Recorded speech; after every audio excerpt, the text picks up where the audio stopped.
It's late, the house has gone quiet, your partner is asleep, the dishes are dry on the rack, the refrigerator finishes its hum and clicks off, and in that moment when the world is supposed to be silent, your ears aren't. There it is, the high thin ring above your right ear, the soft electric hiss behind both of them, the cricket sound nobody else hears, the thing that wasn't there 20 years ago that you first noticed in your late 50s or early 60s that slowly became part of your nights. You've stopped mentioning it. You went to the doctor once, maybe twice.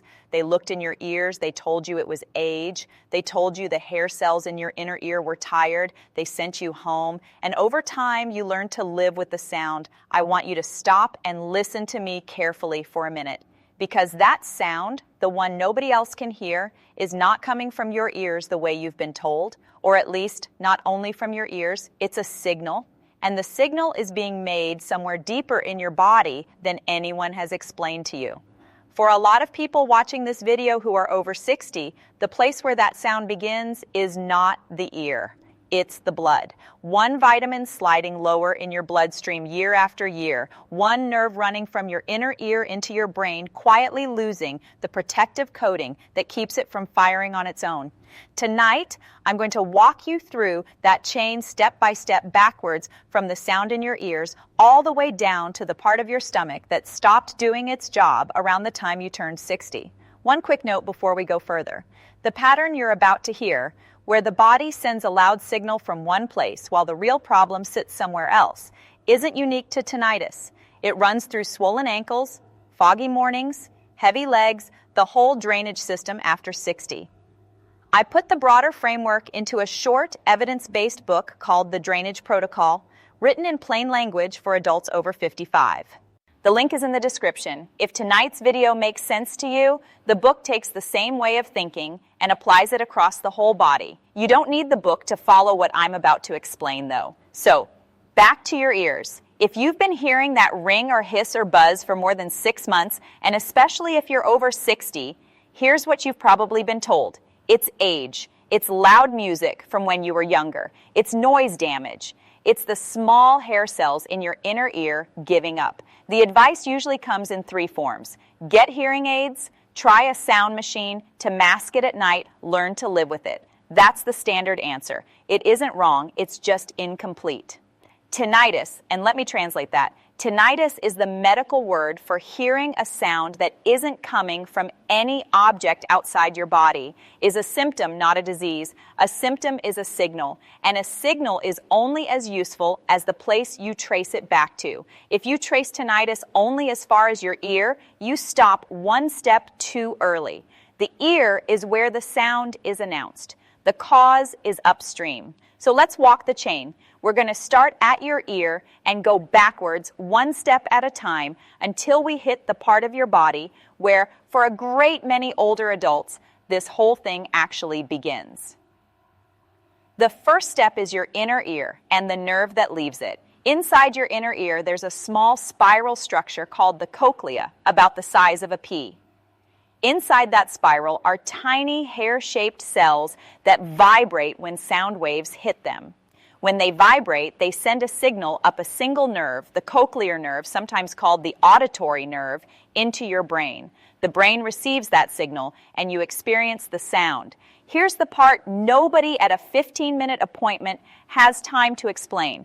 The cochlear nerve is not a single wire. It's a bundle of about 3,000 individual fibers, each one carrying a piece of the signal. Every one of those fibers is wrapped in a protective layer called the myelin sheath. The myelin sheath is the white fatty coating around a nerve fiber. It's the insulation. Picture for a moment an old telegraph wire. The wire runs from one station to another across a long stretch of country. Around the wire, there's a layer of rubber insulation. The insulation does 2 things. It keeps the signal traveling cleanly from end to end, and it keeps the wire from picking up stray static from the wind, from passing storms, from other wires nearby. When the insulation is whole, the signal at the receiver is clean. When the insulation starts to crack, when small bare spots appear along the wire, 2 things happen at once. The signal slows down, and the wire starts to pick up static from everywhere along its length.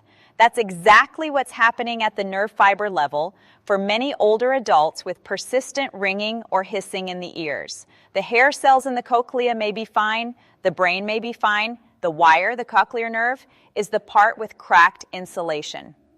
A nerve with cracked insulation does not stay quiet when it's supposed to be quiet. It fires on its own. The brain receives that random firing as sound, as ringing, as a hiss, as a cricket. That's what tinnitus often is, mechanically. There's no extra sound being made outside your body.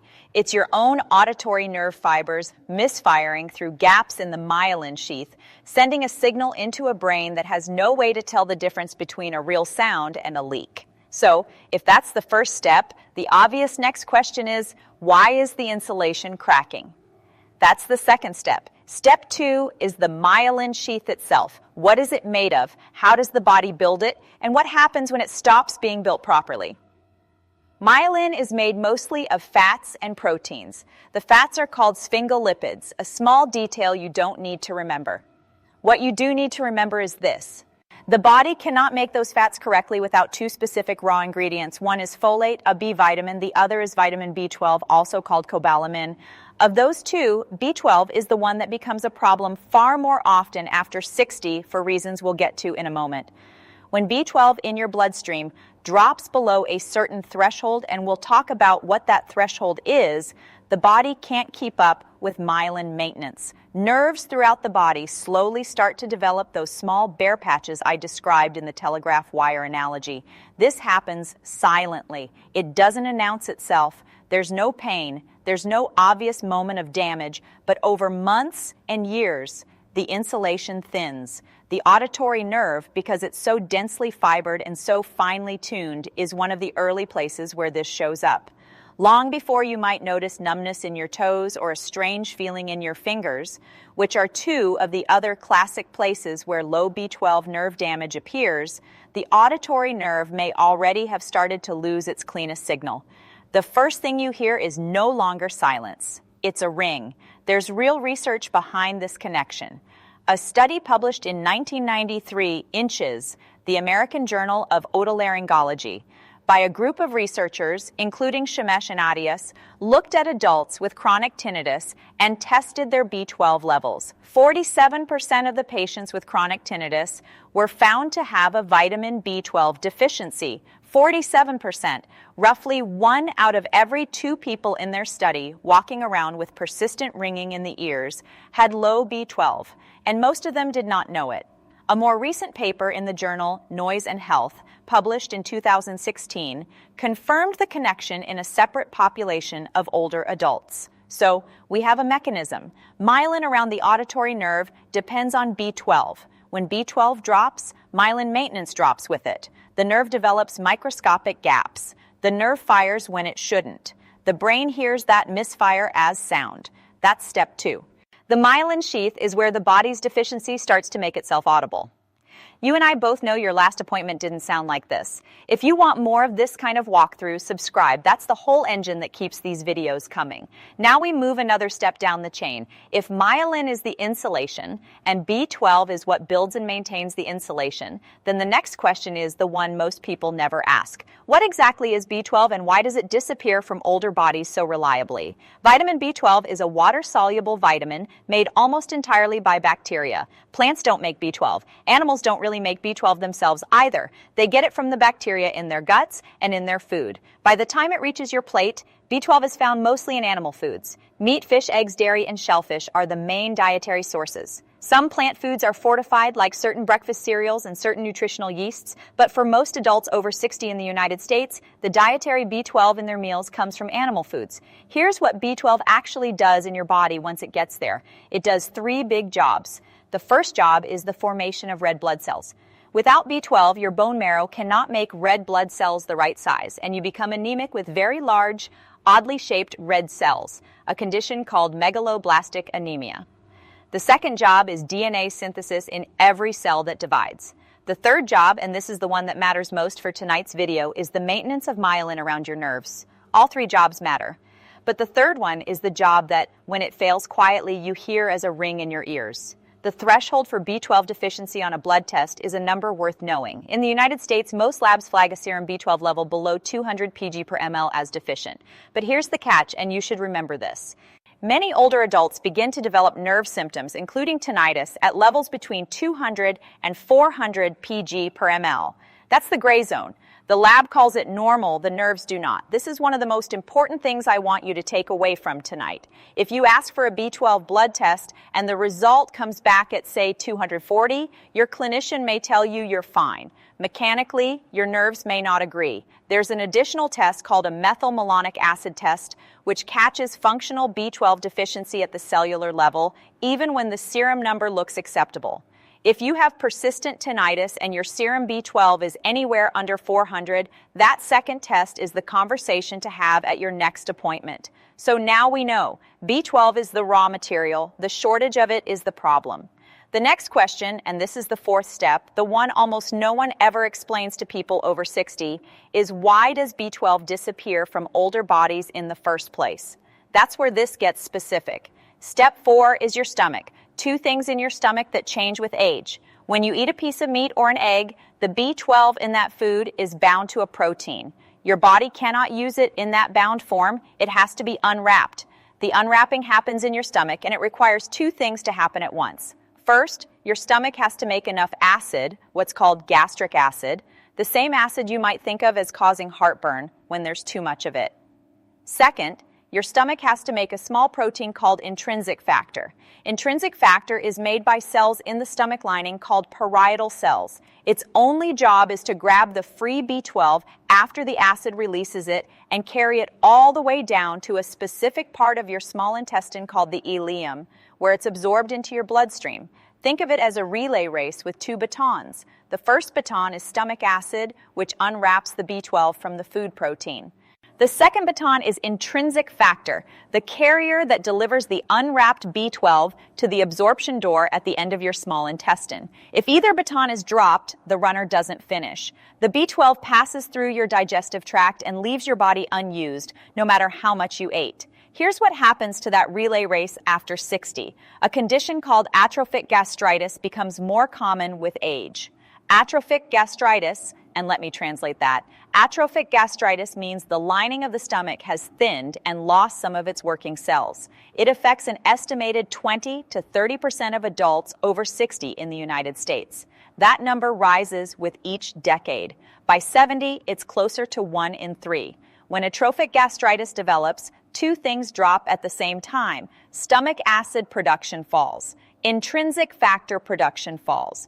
Both batons in the relay race get smaller. So even an older adult eating a B12-rich diet, meat at lunch, eggs at breakfast, fish on the weekend, can be slowly running short. The food carries the vitamin in just fine. The stomach can't unwrap it. The carrier can't carry it. The vitamin walks out of the body unabsorbed. The blood level drops slowly, year by year. The myelin around the auditory nerve thins. The fibers begin to misfire, and one quiet night in your 60s, you start to hear a ring that wasn't there before.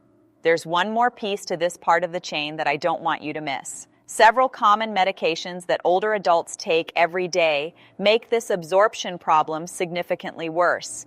Acid-suppressing medications, the ones often called proton pump inhibitors with names ending in the syllable prazole, directly lower stomach acid.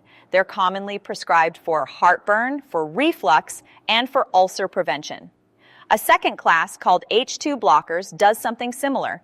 And metformin, a very widely used medication for type 2 diabetes, also reduces B12 absorption through a different mechanism in the small intestine. A 2010 randomized trial published in the British Medical Journal found that long-term metformin use was associated with measurably lower B12 levels in older adults. If you take any of those medications and you have tinnitus, the conversation with your clinician is not about stopping them. Never stop a prescribed medication on your own. The conversation is about whether your B12 should be checked and whether supplementation should run alongside the medication. That's a normal, safe, evidence-supported conversation to have. So now we've walked the whole chain backwards. Let me pull it together in one paragraph because I want you to be able to repeat this to your spouse, your sister, your doctor. For many adults over 60 with persistent ringing in the ears, the chain runs like this. The stomach has thinned with age. Stomach acid and intrinsic factor are both running low. The B12 in the food isn't being absorbed. The level in the blood drops below the threshold where myelin maintenance keeps up. The myelin around the cochlear nerve thins. The fibers begin to misfire. The brain receives those misfires as sound. You hear it as a ring. The sound is real. The cause is not in your ear, it's in your blood, and it began in your stomach. I have to slow down here and say something carefully. Tinnitus has many possible causes. Not all of them are vitamin-related, and some of them are serious. Before you do anything else, listen to the next list. If your tinnitus is only in one ear and not both, that's a finding that needs medical evaluation, not vitamins. One-sided tinnitus can sometimes be a sign of a small, benign growth on the auditory nerve called an acoustic neuroma, and it should be checked. If your tinnitus pulses with your heartbeat, what's called pulsatile tinnitus, that's a separate category and needs vascular evaluation. Don't assume it's B12. If your tinnitus came on suddenly, over hours or days rather than over months or years, see a clinician soon.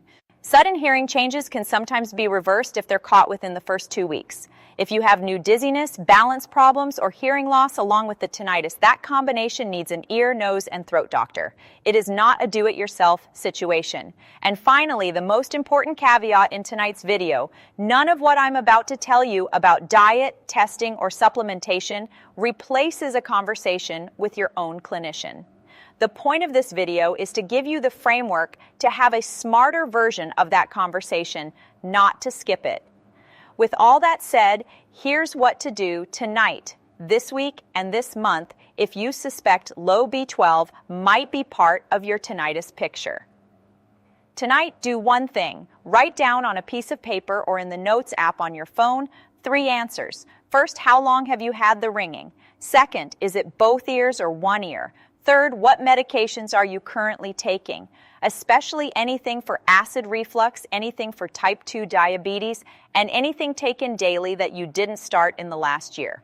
Bring that piece of paper to your next clinical appointment. That alone is going to make the conversation 40% more useful. This week, look at 3 things in your diet. First, are you eating any animal foods at all on a regular basis? Meat, fish, eggs, or dairy? If the honest answer is rarely, then dietary B12 is probably contributing. Second, are you eating fortified foods? Certain breakfast cereals are fortified with B12 and listed on the label. Third, if you're vegetarian or vegan and over 60, you're in a higher risk category. And supplementation is almost certainly worth a conversation with your clinician. This month, ask for 2 specific blood tests at your next appointment. The first is a serum vitamin B12 level. The second is a methylmalonic acid test, the one I mentioned earlier that catches functional deficiency even when the serum number looks normal. If your clinician asks why, you can say, I have persistent tinnitus, I'm over 60, and I want to rule out a functional B12 deficiency before assuming it's only age. That's a reasonable, supported request. If your B12 comes back low, under 200, supplementation is standard care, and your clinician will guide the form. For most older adults with low B12 and intact absorption, oral cyanocobalamin or methylcobalamin tablets at high doses are effective.